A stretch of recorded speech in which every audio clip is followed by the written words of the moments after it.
Alors, bonjour à tous et à toutes et bienvenue au webinaire BioAbility, les joyaux de l'export. On va encore attendre 2 minutes afin que d'autres participants puissent nous joindre.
D'accord. Alors, bonjour à tous et à toutes. Encore une fois, je m'appelle Zara Swam et je travaille à la Chambre allemande d'industrie et commerce au Maroc en tant que responsable pour le Business Desk Casablanca en coopération avec l'initiative spéciale Formation et emploi de la GIZ. C'est avec un grand plaisir de vous accueillir aujourd'hui à la première édition de notre nouvelle série de webinaires BioAbility qui est consacrée aux producteurs et entreprises qui souhaitent exploiter des nouveaux potentiels d'exportation dans l'agro-industrie BioAbility. Je suis ravie de vous présenter nos intervenantes d'aujourd'hui, Madame Dora Zahiri de l'Import and Promotional Desk, qui va nous parler des opportunités vers le marché allemand, et Madame Kauta Filali du Cluster Menara et du Centre africain de l'innovation agroalimentaire et cosmétique Kayak, qui vous présentera les potentiels du marché marocain. Ce webinaire est organisé en coopération avec la GIZ dans le cadre de l'initiative spéciale Formation et Emploi. C'est une initiative qui a été lancée par le gouvernement allemand et qui est connue aussi sous la marque Invest for Jobs. Cette initiative est actuellement présente dans 7 pays africains, dont le Maroc, et ici l'initiative existe depuis 2018 et elle est mise en place par le projet Partenariat et appui aux moyennes entreprises de la GIZ Maroc. Pour plus de détails, on va vous envoyer aussi un fact sheet après ce webinaire pour consulter plus d'informations. Encore quelques informations concernant le déroulement du webinaire.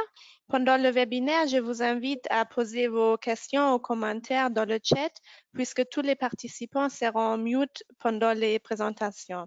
Après les présentations, il y aura une discussion où nous allons répondre à vos questions. Je vous remercie encore pour votre participation et maintenant je vous souhaite un très bon webinaire et je passe la parole à Madame Zahiri. Bonjour à tous, merci Sarah. Donc, je m'appelle Dora Zahiri, je suis à Bonn en Allemagne et aujourd'hui je vais vous présenter l'IPD, donc Import Promotion Desk.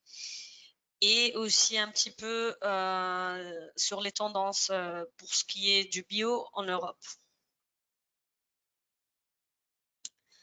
Donc, j'essaie de faire tourner la page. Ah, c'est bon, ça marche. Voilà, alors ça, c'est un petit peu sur nous. Qui sommes-nous? Donc, l'IPD, ça a été initié par SEQA et la Fédération allemande du gros, la BGA. La SEQA, c'est une organisation de développement qui est financée par la BMZ, donc le ministère de développement et de coopération allemande. Ceci, c'est pour vous donner un petit peu une idée sur nous. Nous sommes un projet qui est dans sa 4e phase. Là, nous sommes donc 2021-2024. Et ça, c'est une idée des budgets dans chaque phase. L'objectif de l'IPD, c'est de renforcer la compétitivité internationale des entreprises dans les pays partenaires. Et donc, par la suite, c'est donc du coup augmenter les exports des pays partenaires et du coup augmenter l'emploi.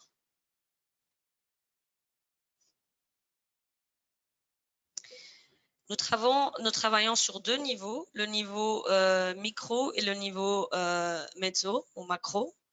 Donc, au niveau des organisations qui facilitent et qui encouragent l'export, tout ce qui est conseil d'export dans tous les pays, les associations d'exportateurs. Et par exemple, au Maroc, nous avons rencontré la SMEX, nous avons parlé un petit peu aussi avec Foodex, voilà. Et après, au niveau des entreprises, donc les capacitations à travers des formations des entreprises qui exportent. Donc, nous travaillons à deux niveaux. La formation des formateurs dans les associations qui font la promotion des exports et les formations directes des exportateurs afin de les préparer pour faire des matchs et avoir des contrats en Europe. Nous travaillons dans ces régions. Le Maroc est un des nouveaux pays. Il y a aussi un autre pays qui n'est pas encore sur la carte, c'est le Kenya. Donc en Afrique du Nord, nous sommes présents en Égypte, en Tunisie et maintenant aussi nous sommes très contents d'être au Maroc. Ça, c'est les autres pays en Afrique, le Ghana, la Côte d'Ivoire et l'Éthiopie, et comme je disais aussi le Kenya, l'Amérique latine et l'Asie. Voilà. Nous avons un siège ici à Bonn et nous avons aussi un bureau à Berlin. Et nous faisons des visites régulières dans les pays partenaires où nous rencontrons les BSO, qui sont les Business Support Organizations dont je vous parlais, les associations qui font la promotion des exports, et des visites des exportateurs qui font partie du programme IPD. Voilà, nous travaillons dans 5 secteurs. Au Maroc, nous travaillons sur 2 secteurs, les fruits et les légumes frais et les ingrédients naturels. Les ingrédients naturels, ça englobe tout ce qui n'est pas frais en fait. Les autres secteurs, pour l'instant, le Maroc n'est pas inclus. Voilà, les ingrédients naturels, donc c'est tout ce qui est plantes médicinales, huiles essentielles, épices, thé, voilà. Mais la liste ici n'est pas exhaustive, bien sûr. Donc, pour les exportateurs, pour les entreprises qui veulent entrer dans le programme IPD, nous recevons des candidats potentiels à travers plusieurs canaux, donc à travers les associations d'exportateurs, les conseils d'exportation, la HACA par exemple, ça peut être la GIZ, des consultants, on a une consultante locale au Maroc par exemple, ou bien des entreprises qui trouvent par elles-mêmes l'IPD suite à une foire ou se renseignent sur le site web. Par la suite, nous recevons donc un profil d'entreprise. On va partager ce profil avec vous à la fin de cette présentation, où il y a des questions pour savoir si l'entreprise a les conditions qui conviennent et les indicateurs qui vont avec le projet IPD. Et de là, nous sélectionnons les entreprises qui peuvent entrer dans le programme d'appui d'IPD. Ça, c'est le processus un petit peu plus en détail. Donc, il y a un formulaire, le Company Profile, qu'on partagera avec vous. Suite à ce formulaire qui est rempli, nous faisons une évaluation desktop au début pour voir le formulaire. Est-ce qu'il y a des indicateurs qui sont avec ce que nous avons comme condition pour entrer dans le programme? Par la suite, nous allons faire une visite sur site de l'entreprise. Nous voyons le processus du début jusqu'à la fin, dans les champs ainsi que dans tout ce qui est conditionnement et les usines qui suivent jusqu'au produit fini de l'entreprise qui exporte. Et ensuite, à la fin de ce voyage, nous décidons est-ce que l'entreprise peut entrer dans le programme. Si oui, il y a une signature de la lettre d'engagement, Letter of Commitment, qui est le premier pas qui officialise l'entrée au programme. Et par la suite, il y a une élaboration d'un plan de travail et d'activité avec l'entreprise. Voilà, les critères de sélection, comme je disais, voilà, c'est ce qui nous permet de décider si un exportateur peut entrer dans le programme. C'est plus ou moins voilà, des critères voilà, qui sont un peu générales ici. C'est est-ce que l'entreprise a déjà des contrats en Europe? Le nombre de contrats, est-ce que l'entreprise a besoin de recevoir des capacitations, d'être mise en contact avec des partenaires internationaux en Europe. La taille de l'entreprise, les petites et moyennes entreprises, selon la définition de l'Union européenne. Et les capacités de production, bon, cela va de soi, ça dépend du produit. Si c'est de l'huile d'argan ou de l'huile essentielle, c'est pas comparé avec des quantités pour les fruits frais, par exemple. La communication en anglais, il y a une préférence, bien sûr, pour faciliter la communication avec les importateurs, qui seront des importateurs de toute l'Europe, et donc pas que francophones. Et la demande dans le marché européen du produit de l'exportateur. Ça, c'est pour résumer les critères de sélection. Une fois que donc l'entreprise est choisie et rentre dans le programme IPD, comme je disais, il y a une définition d'un plan de travail parce que l'IPD offre des capacitations différentes suivant l'entreprise. C'est un petit peu selon le niveau de l'entreprise. Est-ce que l'entreprise est nouvelle, n'a jamais exporté en Europe? Est-ce qu'ils ont ils ont déjà exporté, mais pas dans un pays donné? Voilà. Et nous travaillons donc à la préparation de la mise en contact avec des importateurs. Donc, il y a des ateliers, il y a des consultations individuelles, comme je disais. Il y a des missions qu'on appelle Export Market Orientation. Donc, c'est pour orienter l'exportateur pour le marché européen. C'est quoi les demandes du marché européen, les certifications requises, les tendances. Donc, il y a toute une préparation en amont.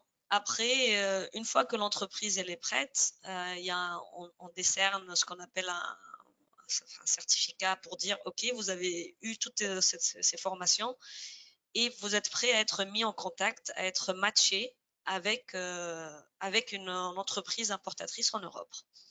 Et donc là, il y a la participation dans les foires. Il y a toute la formation qui est avant les foires, les webinaires de pré-foire pour préparer les entreprises avec des mises en situation, des préparations des présentations de chaque entreprise, des PowerPoint, voilà. Et suite à cela, donc nous avons nos consultants sur place sur la foire qui vont mettre en contact les entreprises avec des importateurs. Et nous faisons le suivi des rencontres entre exportateurs et importateurs pour s'assurer que l'exportateur et l'importateur continuent à communiquer après les foires et voir s'il y a contrat et s'il n'y a pas de contrat, pourquoi, pour savoir pour l'entreprise, c'est quoi les lacunes à corriger. Et le but, voilà, c'est d'avoir des relations à long terme avec des importateurs en Europe. Oh, pardon. Donc voilà, ça c'était la présentation sur l'IPD. Et maintenant, je vais vous présenter un petit peu pour ce qui est de l'Europe et le bio.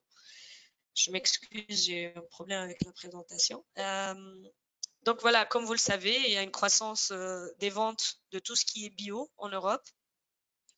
Là, c'est un petit peu de l'an 2000 jusqu'en 2020. Vous voyez un peu l'augmentation continue des ventes de tout ce qui est bio. Pour ce qui est des pays un petit peu là, et on a par exemple l'Allemagne, la Suisse qui sont très hauts dans la liste. Pour la plus forte croissance du marché biologique en 2020. Il y a une augmentation de 22% en Allemagne, par exemple. Alors, pour ce qui est l'industrie de l'industrie agroalimentaire biologique, il y a les chiffres d'affaires qui sont en augmentation aussi. Donc, c'est le deuxième plus grand marché au monde. Il y a une augmentation très, très élevée depuis les années Covid. Nous allons avoir un slide sur ça, vous allez voir. Vous savez sûrement aussi. Il y a aussi la production biologique en elle-même a augmenté en Europe, par exemple en Allemagne, en Italie. Ça, c'est le nombre de sociétés, plus de 400 000 sociétés. La consommation aussi a augmenté en Europe pour ce qui est produits biologiques de l'alimentation. Et voilà ce que je disais par rapport à la croissance des terres bio en Europe aussi. Voilà. Après, il y a aussi les changements climatiques qui ont un impact sur la production locale en Europe. Donc, plus les produits sont spécialisés, plus il y a des consommateurs qui sont spécialisés en Europe aussi.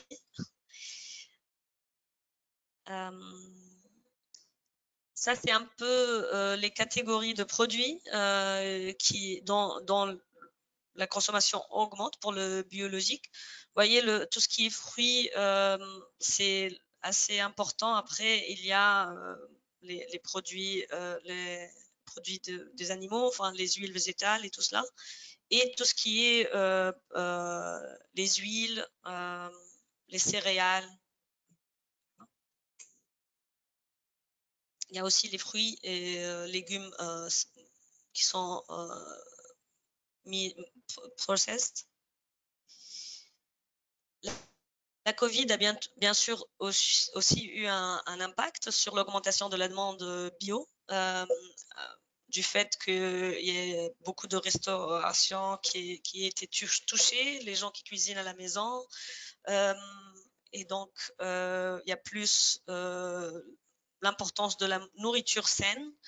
Et la croissance du bio a été 2 fois plus rapide que celle du marché alimentaire normal. Bon, voilà. Ça, c'est juste pour vous donner un petit peu des prix bio dans un supermarché Aldi en Allemagne. Donc, il y a les tendances de tout ce qui est vegan, de tout ce qui est exotique, les superfoods et puis les épices. Et par exemple, en 2016, c'était l'année des légumineuses. Il y a les édulcorants alternatifs. Tout ce qui est exotique est en forte croissance. Tout ce qui est graines, les algues, les féculents, voilà, les légumes fermentés. Et tout ce qui est aussi qui produit les alternatives à la viande, c'est la viande végane qui est alternative à la viande. Il y a une croissance d'environ 17%. Et cela crée du coup une demande de tout ce qui est épices de source voilà, pour les protéines, pour garder la valeur nutritionnelle. Donc, ce que je disais, c'est l'augmentation de l'utilisation des herbes et d'épices. Ok, Il y a un maintenant. problème? Oui, on a raté les dernières minutes parce que le son n'était pas bien. Peut-être je vais tu revenir peux alors. oui, éteindre la caméra, peut-être J'éteins ça serait mieux. Oui. Je ne voyais pas le chat. Je m'excuse. Là, vous voyez plus la caméra, hein? On t'entend pas.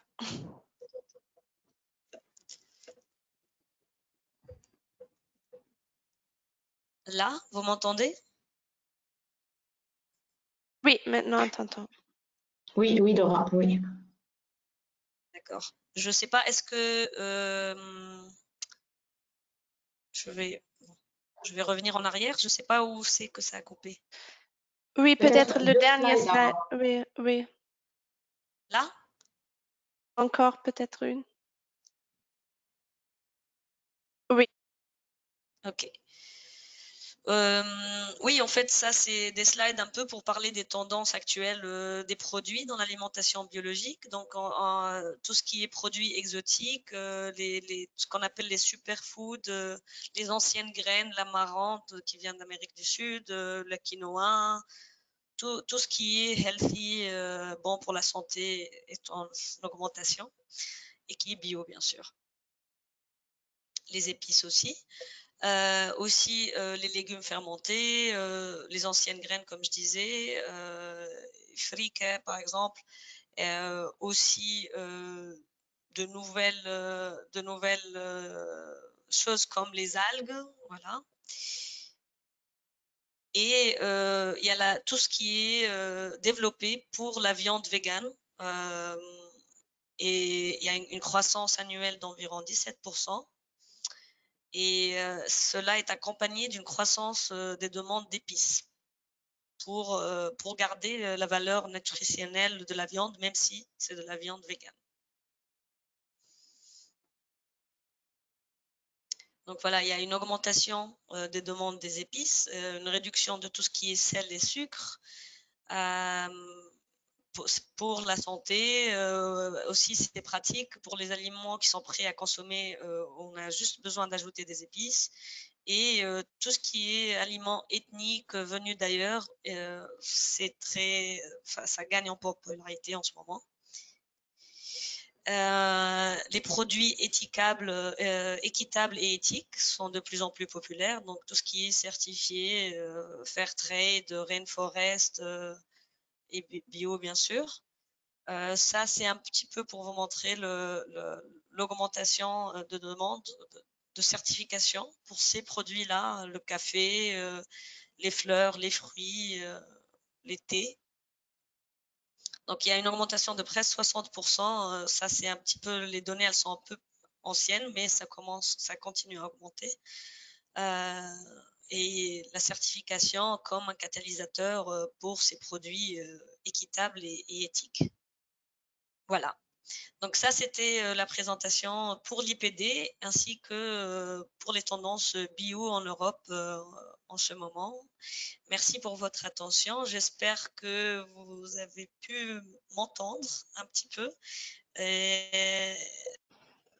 Et si vous avez raté quelque chose, vous pouvez me dire dans le chat. On peut reprendre durant les questions. Merci. D'accord, merci beaucoup Dora. C'était très intéressant et important, je pense. Maintenant, nous allons passer avec Madame Filali qui va nous parler un peu du marché marocain.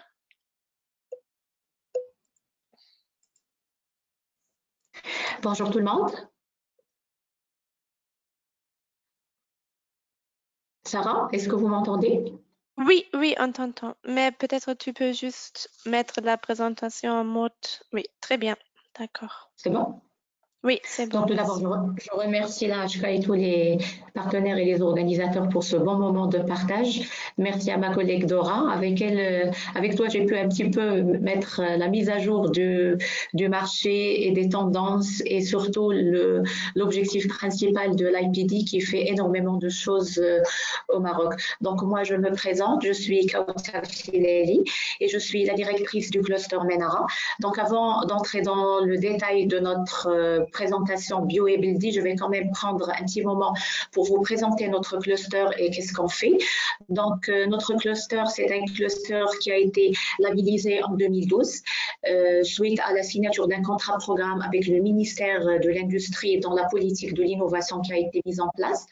Actuellement, on est une 120aine de membres entre des TPME, des PME, des institutions de recherche, des universités, des startups. Donc, et on exécute un plan d'action pour nos adhérents membres. Donc, on fait des formations, on fait des études d'intérêt collectif, on a des séances de networking, on a une composante d'accompagnement des startups parce que notre cluster, il est accrédité et labellisé et agréé plus ou moins par Willcom pour accompagner les startups qui ont des idées innovantes dans l'agroalimentaire, la cosmétique ou les plantes aromatiques médicinales. Et en 2020, avec l'appui de la GIZ et le programme Invest for Job, on a mis en place et on a fondé le CAIAC, qui est le premier centre africain d'innovation alimentaire et cosmétique. On est basé à Marrakech et on est dans la cité de l'innovation. Donc ça, c'est très, très rapidement qui est le cluster MENARA.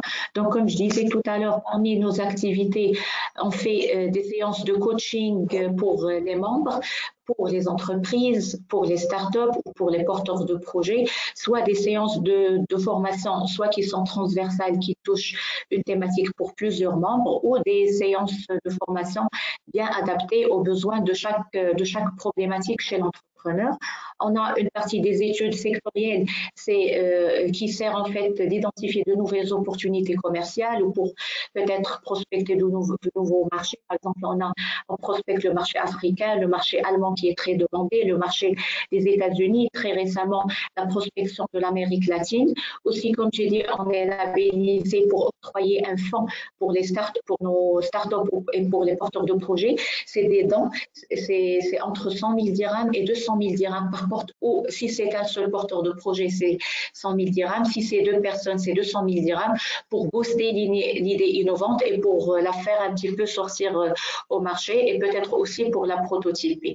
Aussi, on a une composante des projets collaboratifs, c'est-à-dire nous, en tant que cluster MENARA, on aide un petit peu à faire émerger des projets collaboratifs entre universités et entrepreneurs pour faire la synergie entre ces deux mondes qui sont un petit peu très différents et qui sont avec des mindsets un petit peu, je ne vais pas dire opposés, mais dans tous les cas, il y a toujours des challenges pour faire travailler un universitaire avec un entrepreneur. Donc, au cluster MENARA, c'est parmi nos objectifs.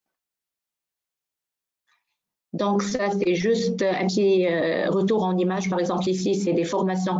Le partage d'écran est en pause, Sarah? Non, oui, on voit ton écran. Ok, super, parce que j'ai eu un message comme quoi le partage d'écran, il est en pause. Non, on voit l'écran. Ok, donc je disais ici que c'est des formations qu'on exécute pour les membres avec un taux de participation des fois jusqu'à 30 ou 25, 30, sinon c'est des séminaires plus de 100 personnes. Ça, c'est les pitch days qu'on organise pour nos startups pour qu'ils puissent pitcher leur projet et le défendre devant les membres du jury. Et ici, on a le CAIAC, donc c'est le Centre africain d'innovation agroalimentaire et cosmétique.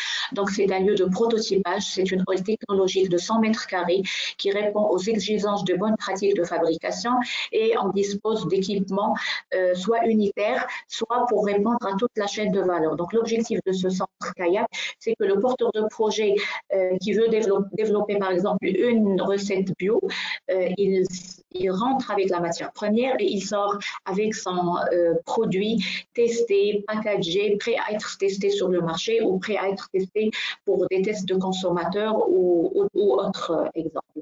Donc, je finis cette partie de présentation du cluster et du CAIAC et je rentre maintenant à la définition du bio et BILDI qui est l'objectif de notre séminaire. Donc, tout d'abord, quand on dit c'est quoi le bildi en arabe, ça veut dire ancien. Et tout ce qui est ancien, ça veut dire qu'il n'a rien subi. Oui.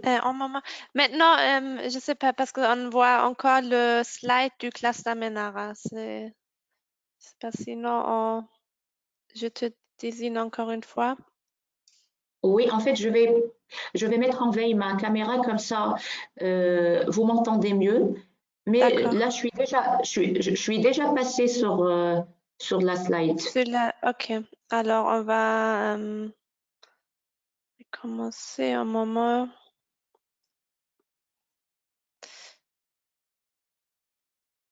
Alors, je vais te désigner encore une fois. D'accord. Bon. C'est bon là? Pas encore. C'est ça les... Alors, est-ce que vous voyez là mon écran? Non, malheureusement Je- pas. Ah, C'est les maintenant, oui. joies des webinaires. Maintenant, on le voit. On voit maintenant. D'accord. Ok, super. Donc, je disais, pour donner premièrement une première définition sur le bildi. Bildi en arabe, c'est ancien. Et comme je dis, ancien, ça veut dire que c'est quelque chose qui n'a subi aucun changement, qui a eu aucune interaction avec n'importe quel facteur à échelle extérieure. Donc, pour moi, la perception générale du bio, elle se résume à une agriculture sans intrants chimiques, ça veut dire sans insecticides, sans fongicides, sans herbicides et sans OGM. Donc, tout cela, il peut être concrétisé par le respect de la réglementation et d'un cahier de charges précis qui garantit l'absence de pesticides et définit les conditions de la certification par un organisme indépendant et spécialisé agréé par l'État. Donc, pour moi, c'est un petit peu la définition générale de tout ce qui est bio et bio. Selon la FAO, Sarah, est-ce que vous voyez mon écran? Je suis passée à un autre slide. Non, on voit toujours le slide avec la question.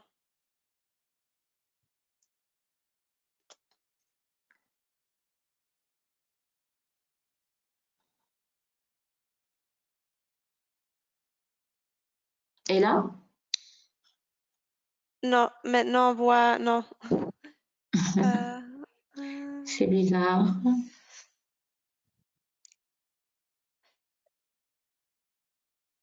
Je pense, peut-être tu as activé le dessin, peut-être tu peux, parce que je vois dans le paramètre que tu as activé le dessin, peut-être tu peux l'annuler. Alors, personne ne peut voir votre écran. Cliquez ici pour démarrer.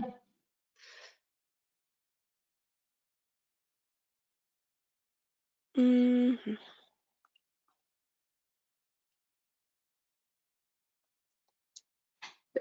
Est-ce Oui. que je peux Est-ce me que tu redonner la peux... main? Je ne sais pas. Oui, je vais te...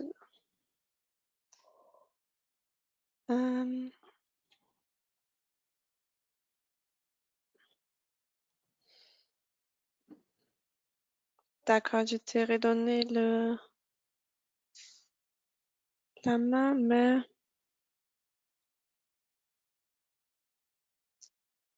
Non, sinon, tu peux peut-être m'envoyer la présentation, comme ça, moi, je la partage. C'est bizarre, je suis juste en train. On s'excuse parce que normalement on a bien essayé, tout était OK. Donc, Oui, désolée. mais il me dit, c'est écrit, personne ne peut voir votre écran. Arrêtez. Personne. Mais Non, pourquoi? peut-être tu peux arrêter le... Je pense que tu as activé que tu peux dessiner. Je sais pas, je pense que c'est ça le problème. Non, non, non, j'ai rien activé. C'est bizarre. Ok, je vais encore une fois te désigner, on va essayer. Sinon, oui, je propose que tu m'envoies la présentation. Comme ça, je la partage. Ouais.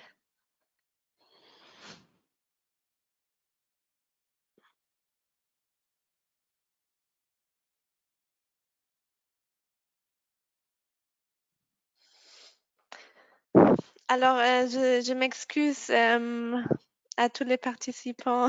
C'était pas On prévu. s'excuse, c'est toujours je vais envoyer Mhm. en service.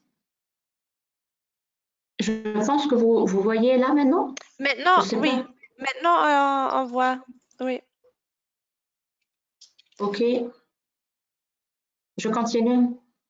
Oui, tu peux changer. Oui, très bien. Maintenant, ça marche. Alors, Je vais rien désolée. faire, je vais juste faire maintenant comme ça.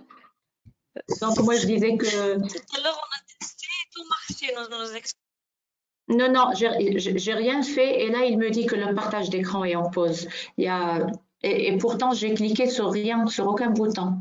Une autre fenêtre est ouverte au-dessus de votre application partagée. Déplacez votre fenêtre pour reprendre. Oui, mais maintenant, on le voit bien. On voit le slide. Mais quand je vais passer, vous n'allez pas voir. Tu as essayé? Ouais, là, je suis en train de Ah, ok. passer et ça ne se voit D'accord. pas parce que le partage d'écran, il est en pause. Je ne sais pas pourquoi il est en pause. Et pourtant, j'ai rien. Mais maintenant, on voit encore une fois. Oui, comme ça, on le voit. Peut-être tu peux oui, comme ça, on voit le changement de slide. D'accord. Mais on voit pas vraiment. Oui, peut-être on le garde comme ça. Je sais pas si.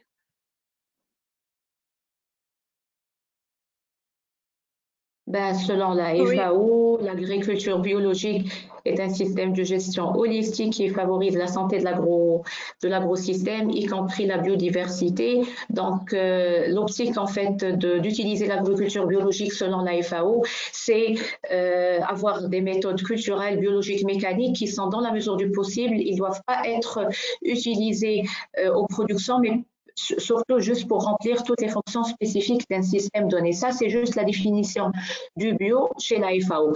Donc ici, je vais juste parler rapidement sur les principales zones de culture biologique du bio au Maroc. Donc il y a 8 régions principales de culture. Donc on trouve Fès, Cézanne, Bni Mellal, Marrakech, Arad, Agadir, Taroudant, Azmour et Rabat. Les plantes médicinales, les PAM, elles se retrouvent dans toutes les régions.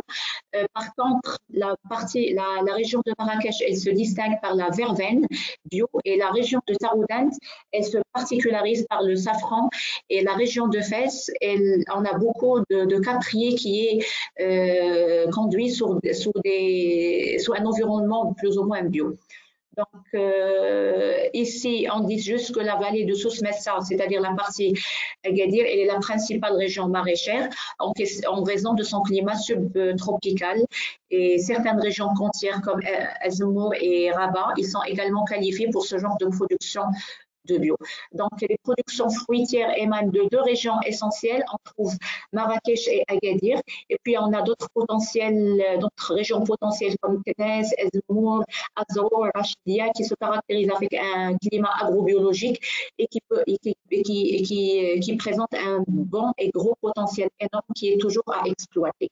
Donc, en termes de production, la filière a généré plus de 120 000 tonnes contre 40 000 tonnes en 2010 et c'est principalement les 5 régions qu'on a dit tout à l'heure, c'est-à-dire Meknès, Marrakech, Agadir, Casa et Rabat, où se localise 80% de la superficie de la culture sous mode biologique. Donc la troisième question sur laquelle je voulais répondre, c'est l'agriculture biologique au Maroc. Il faut noter que l'agriculture biologique au Maroc, elle a vu le jour en 1986 à Marrakech et qui a commencé avec la culture de l'olivier. Donc, selon les chiffres de 2017-2018, au Maroc, on a 2 sortes de produits bio. Donc, déjà, on a les PAM, les plantes aromatiques médicinales, et on a les produits qui sont issus de l'agriculture biologique. Donc, les plantes aromatiques médicinales, c'est actuellement presque 300 000 hectares qui sont des espaces cultivés. Des espèces cultivées, excusez-moi, contre 11 000 hectares qui étaient en 2019. Et actuellement, il y a près d'1 millier d'hectares de cultures qui sont en reconversion vers le bio et 273 000 hectares de plantes spontanées qui sont des terres, des eaux et forêts. Donc ça, c'est la première partie de l'agriculture biologique, les plantes aromatiques médicinales. La deuxième composante, c'est l'agriculture biologique, c'est-à-dire les arbres fruitiers, le maraîchage, les primeurs et tout. Donc, je donne juste rapidement quelques chiffres. Donc, on a 500 hectares pour l'avocatier, 850 hectares pour l'amandier, 500 hectares pour le caprier, le fraisier, l'abricotier et un petit peu de vigne qui est bio. Donc, ça, c'est, comme j'ai dit, les 2 composantes principales de l'agriculture bio, sans entrer sans entrer dans le détail, des sous-produits qui sont commercialisés ou qui sont valorisés en tant que poudre dans les épices, qui rentrent en fait dans d'autres recettes secondaires. Donc, l'importance économique et commerciale du marché bio, il faut savoir, je pense que ma collègue tout à l'heure, Dora, elle a bien donné plus de chiffres. Donc, le marché mondial bio, c'est 20 milliards d'euros. Le marché européen, il est estimé à 6 milliards d'euros. Il y a beaucoup d'études de l'IFOAM, l'International Federation Organic Agriculture Movement.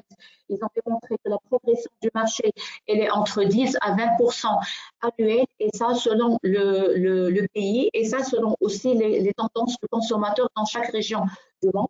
Aussi, il faut noter que les produits bio, ils sont vendus des fois jusqu'à 40% plus cher que les produits qui sont issus de l'agriculture conventionnelle. Pardon.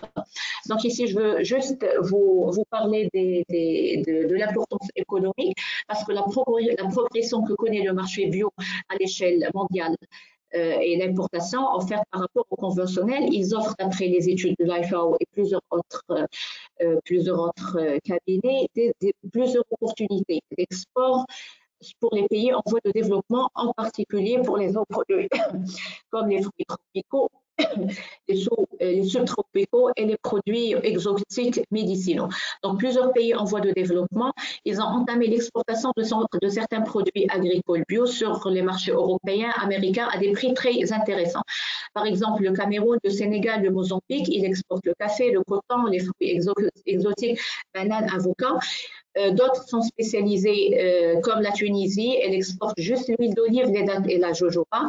L'Égypte, elle a non seulement développé l'export sur l'Europe et les États-Unis, mais sa propre consommation locale, elle consomme jusqu'à 40% de la production, chose qui est très très loin pour le moment si on compare par rapport au Maroc. Donc, la chaîne de valeur de la filière biologique au Maroc, ça juste rapidement pour le présenter sans entrer dans beaucoup de détails. Donc, c'est une chaîne de valeur qui est normale comme ses précédentes. Donc, il faut faire tout d'abord attention aux fournisseurs d'intrants bio, c'est-à-dire tout ce qui est plants, semences qu'on porte pour pouvoir démarrer la culture bio. On a la superficie certifiée actuellement biologique, elle approvisionne les 12 000 hectares. Donc, il faut passer par les organismes de contrôle de certification, à savoir l'EcoCert et le CCPB ici au Maroc. Et puis par la suite, la production certifiée, elle a deux canaux, si on peut dire. Donc, soit le conditionnement et la commercialisation, soit pour la vente directe dans des salons, des marchés, soit des points de vente qui sont plus ou moins, ils ont vu une grande tendance ici au Maroc, à Casa, Marrakech, Agadir, dans tous les cas, dans les principales villes du royaume, et aussi les marchés bio qu'on a tendance maintenant de voir chaque dimanche, chaque samedi. Soit ça va être exporté, soit ça va être mis dans des magasins spécialisés pour la grande distribution GMS, comme on voit maintenant dans des rayons bio, à Carrefour, à Marjane et autres. Sinon, cette production certifiée, si ce n'est pas pour le conditionnement et la commercialisation, elle va être transformée. Donc, elle va subir des étapes de transformation, de valorisation, comme le séchage, la trituration, saumure et tout, pour avoir un produit qui est prêt à être exporté pour les marchés. Donc, il faut savoir que les principaux pays où le Maroc exporte, c'est la France, l'Espagne, l'Italie, en fait, l'Europe d'une façon générale, quelques produits pour le Canada et quelques produits pour les États-Unis. Donc ici, je ne vais pas m'attarder sur cette diapo puisque l'évolution face au Covid, elle a été bien discutée, bien expliquée par Dora. Donc moi, je vais juste citer que les pesticides, ils sont synonymes. En fait, maintenant, il y a une prise de conscience grâce au Covid finalement, parce que tout le monde, il parle et pense que les pesticides sont synonymes de maladie.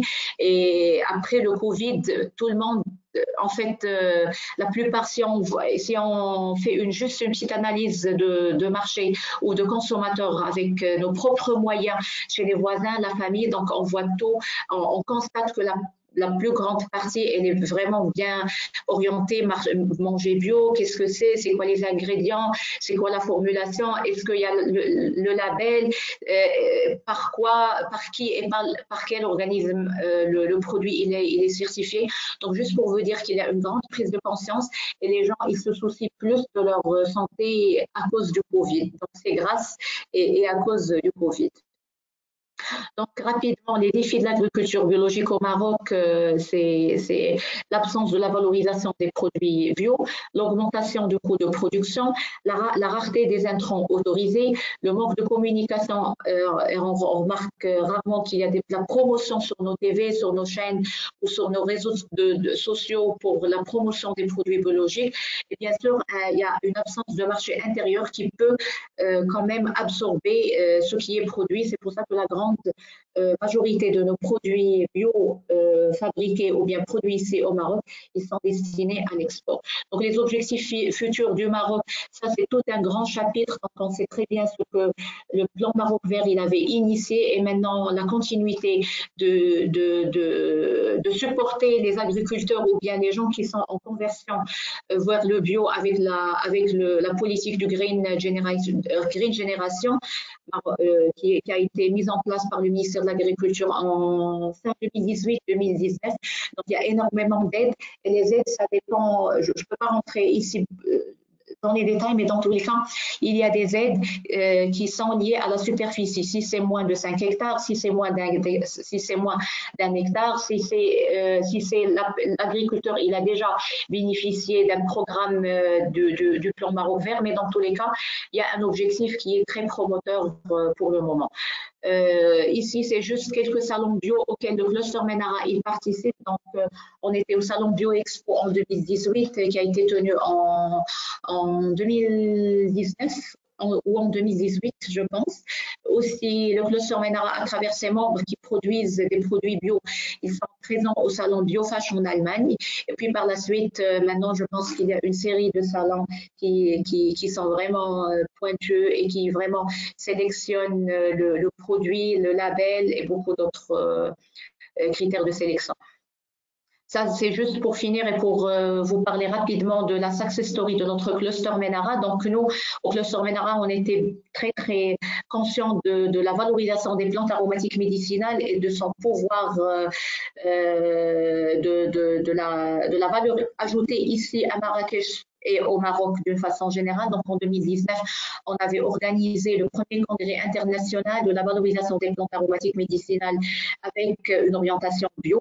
Donc, le projet s'appelle Marrakech Health and Beauty Valley, où on a pu réunir plus de 300 experts à échelle nationale et internationale pour discuter les orientations, les certifications, les aides de l'État, les conduites techniques, c'est quoi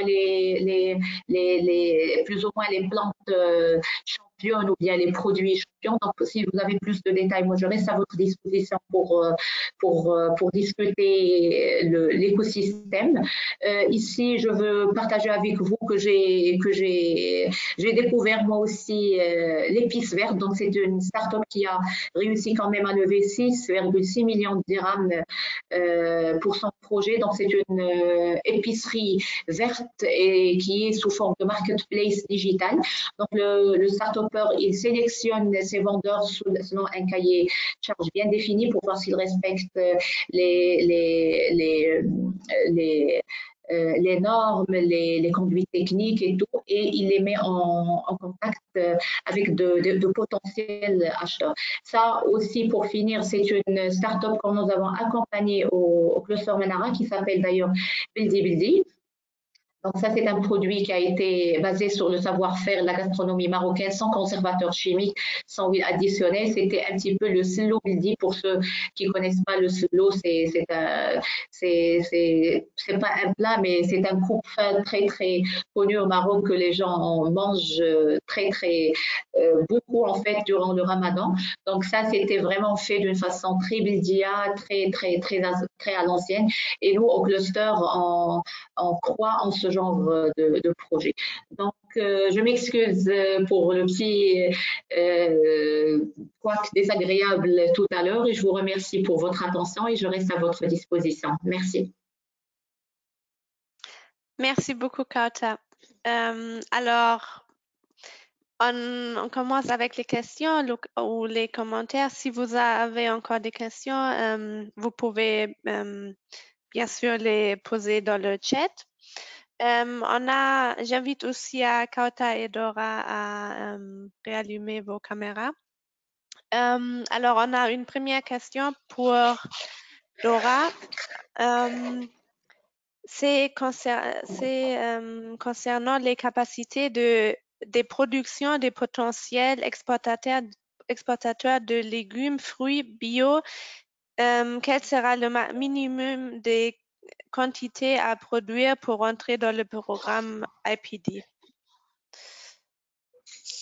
Bonjour à tous, merci. Merci Kauthar pour ta présentation. On a tout suivi malgré le couac technique, c'était bien.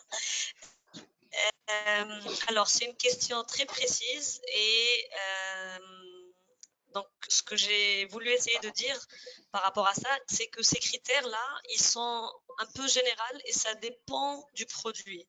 Donc là, de tête, je ne pourrais pas vraiment vous dire parce que ça dépend de l'entreprise, ça dépend vraiment du produit, c'est quoi comme légumes, c'est quoi comme fruits. Et aussi, il y a les autres critères. Donc, il se peut qu'un des critères ne soit pas vraiment satisfait. Comme je vous avais montré, on a 5. C'est les quantités de production, les qualités de production, la taille de l'entreprise. Est-ce que c'est une petite et moyenne entreprise? Est-ce qu'ils ont beaucoup de contrats en Europe déjà? Donc, il se peut qu'un de ces critères ne soit pas satisfait, mais que les autres le soient. Et du coup, l'IPD décide de prendre cette entreprise dans le programme. C'est pour cela que le premier pas, c'est de remplir ce qu'on appelle le company profile, qu'on va partager avec vous dans un email par la suite avec Sarah. Et suite à cela, nous, on va évaluer, on vous contactera. Donc, je ne peux pas vous donner une réponse précise pour tous les fruits et légumes. Voilà, pour faire court. D'accord, merci beaucoup, Dora. On a une question pour peut-être plus pour Kauta. Existe-t-il des nouveaux produits marocains qui présentent un potentiel d'exportation dans le cadre du bio? Peut-être vous avez constaté pendant les salons, peut-être en Allemagne, qu'il y a des potentiels. Oui. Mais en fait, dernièrement, on reçoit beaucoup dans notre kayak qui est de prototypage, en fait, tout ce qui est tapenade bio, tout ce qui est crème de carotte, en fait, plusieurs produits qui sont orientés pour l'alimentation infantile, qui est bio et qui est à base de légumes. Tout à l'heure, Dora, elle a bien spécifié les tendances, tout ce qui est légumineuse. Elle a dit que les tendances, c'était en 2018-2019, et moi, je pense que c'est toujours d'actualité. Donc, c'est des tapenades, c'est des crèmes, c'est un petit peu de mélange de crèmes qui sont un petit peu gastronomiques. En fait, c'est des marchés niches. C'est pas pour une grande production, et c'est des marchés niches, soit pour des hôtels classés, soit pour une catégorie de gens dans tous les cas. Parce que comme on a dit tout à l'heure, déjà par défaut, un produit bio, il est plus cher jusqu'à 50% par rapport à un produit issu de l'agriculture conventionnelle. Donc, va savoir, quand tu fais ton business financier et business model pour un produit de niche basé sur un mindset bio, ça doit coûter cher et il faut bien faire ses calculs avant, ou bien avoir ses marchés tout simplement avant de se lancer. D'accord, merci beaucoup, Kauta. On a encore une autre question, c'est par rapport les emballages. et les bouteilles. Tous les produits sont bio, mais pas les emballages et les bouteilles. Y a-t-il une visibilité ou c'est demandé d'avoir une alternative? Oui, peut-être, je pense que oui, c'est Je l'importance. pense le packaging, il faut déjà avoir ton test d'aliment et ton packaging qui est ses certifs, parce que j'ai pas compris la question. Je pense que si c'est nécessaire d'avoir aussi pour les produits bio, d'avoir peut-être un packaging durable ou un Qui packaging. respecte Oui. l'environnement et tout. Ben, en fait, ça dépend toujours de ton marché et de ta certification. Dans tous les cas, tu dois répondre aux besoins du cahier de charge qui est déjà prescrit pour avoir un label bio. Si pour le packaging des normes bien spécifiques ou c'est juste un packaging qui a des tests d'alimentarité et vice-versa. D'accord, très bien. Merci, Kauta. Encore une autre question, c'est peut-être à Dora. Comment évaluez-vous ou trouvez-vous l'exportation du Maroc vers l'Allemagne pour les produits bio où voyez-vous des opportunités spécifiques? Alors, je vais répondre un petit peu en général, pas juste que pour le bio.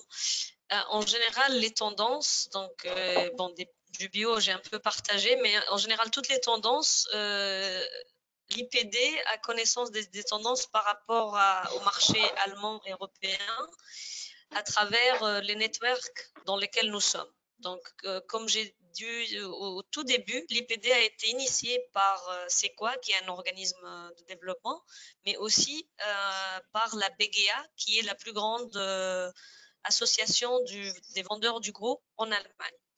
Donc ça, c'est un des networks duquel nous, on suit les tendances de ce qui est bio ou pas bio.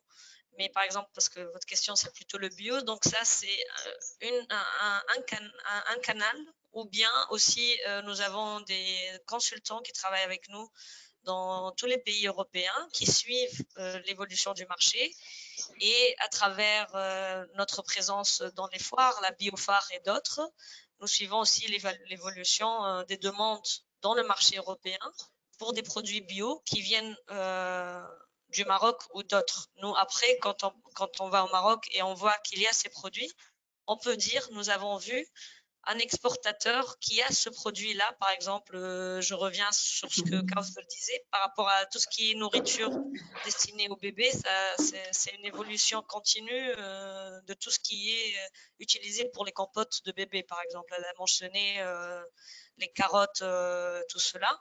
Donc nous, on peut dire, voilà, à l'importateur particulier, il a une demande pour ça. Nous, on le met en contact avec un exportateur qui est passé par notre programme. Ou bien à l'envers, nous allons au Maroc et on va dire, voilà, il y a des demandes pour ces produits-là d'importateurs bio. Donc c'est un peu au cas par cas. Et à travers les réseaux dans lesquels nous sommes, nous suivons les tendances un peu comme Kauthar et leur réseau aussi. D'accord, merci beaucoup Dora. Encore peut-être une des dernières questions maintenant, plus pour Kauta. Quelle est la différence entre bio et Bildi? Peut-être c'est la question. Et est-ce que le Bildi, c'est nécessairement aussi le bio ou... Oui. Donc moi, je vais répondre avec une autre question parce que c'est quoi la différence entre bio et healthy et healthy et naturel et sans. Donc tu te perds. Franchement, on se perd, mais à chaque fois, il faut revenir aux termes exacts et aux définitions et surtout au label que l'entreprise avec laquelle elle veut se certifier. Donc finalement, moi, je dis que c'est très facile. Tu veux un label, tu veux une certification d'un pays, tu vois son cahier de charge et tu le respectes.